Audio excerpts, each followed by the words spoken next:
जिस समय राजा चंद्रसेन पूजा कर रहे थे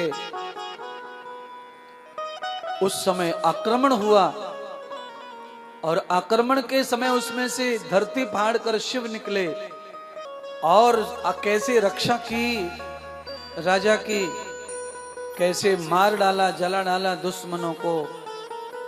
ये सारी लीलाओं को एक ग्वालिन का बच्चा 5 वर्ष का देख रहा था खड़े होकर के। वो ग्वालिन आज राजा के यहां भोजन मांगने आई थी, पर राजा के यहां इस तरह का हादसा देखा तो अपने बालक को वापस लेकर भूखी वापस चली गई जंगल में। बालक जब भूख से रो रहा था तो एक दूसरे गांव में जाकर के बालक के भोजन की व्यवस्था करने लगी। बालक ने खेल ही खेल में एक पत्थर उठाया बड़ा सा, और उस बड़े से पत्थर पर राजा की तरह फूल फल घास फूस चढ़ाने लगा। राजा तो विधि से चढ़ा रहे थे, पर ये बालक जानता कुछ नहीं था। तो ये खेल में इसने एक पत्थर उठा लिया ऐसे काला सा, और उसके ऊपर वहां जो पड़ा था कूड़ा करकट वही चढ़ाने लग गया।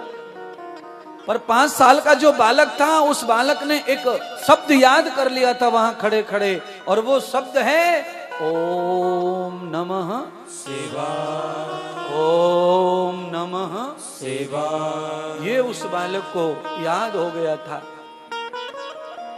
ग्वालिन का बालक कूड़ा करकट लेके पत्थर पे चढ़ाए और ओम नमः शिवाय बोले। सुबह से भूखा था तो ज्ञानी कहते हैं मजबूरन भूखा रहा, इसीलिए उसे शिवजी के नाम से व्रत करने का भी फल प्राप्त हो गया। रात के 12 बज गए, ग्वालिन लौट कर आई भोजन लेकर। तब तक बालक भूख में पूजा करते करते मूर्छित होकर गिर पड़ा। पर जब वो गिरा तो ओम नमः शिवाय कहते कहते गिरा। माँ भोजन लेके आई, बालक को जगाने का प्रयत्न कर रही, बालक नहीं जमा तो माँ खींच गई। तो माँ गुस्से में आकर उसने भोजन फेंक दिया और वो खुद भी सो गई भूखी। यहां सौनक जी ने जो बात कही वो बड़ी चमत्कारी बात है। सौनक जी कह रहे हैं गुरुदेव फिर बताओ हुआ क्या चमत्कार।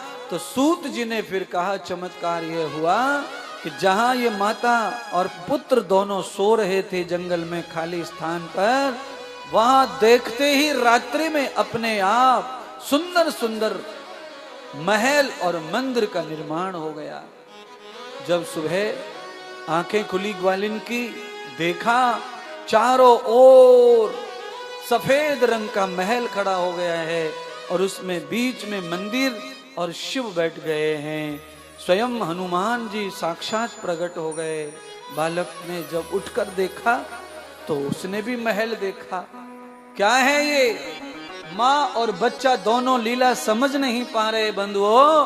तब उस महल की दीवार पर बैठकर स्वयं हनुमान जी ने आवाज लगाई, ए ग्वालिन, मैं रुद्र रूप हनुमान, तेरे बालक ने व्रत करके 1 दिन का व्रत किया श्रावण का, और भगवान शिवजी के ऊपर फूल पल्लव जो भी कंकड़ पत्थर से चढ़ाए मंत्र बोलकर भगवान शिव प्रसन्न हो गए तेरे बालक से, और मैं आया हूं भगवान शिव का ही रूप हूं, इसीलिए मैं तुम्हें वरदान दे रहा हूं कि भगवान शिव की बालक ने अज्ञानवश भी पूजा की है श्रावण में, तो इस पूजा से बालक को फल प्राप्त होगा कि अवंतिकापुरी का आधा राज्य इस बालक को मिल जाएगा, ये राजा बनेगा और ये 7 जन्मों तक राजा ही बनता रहेगा।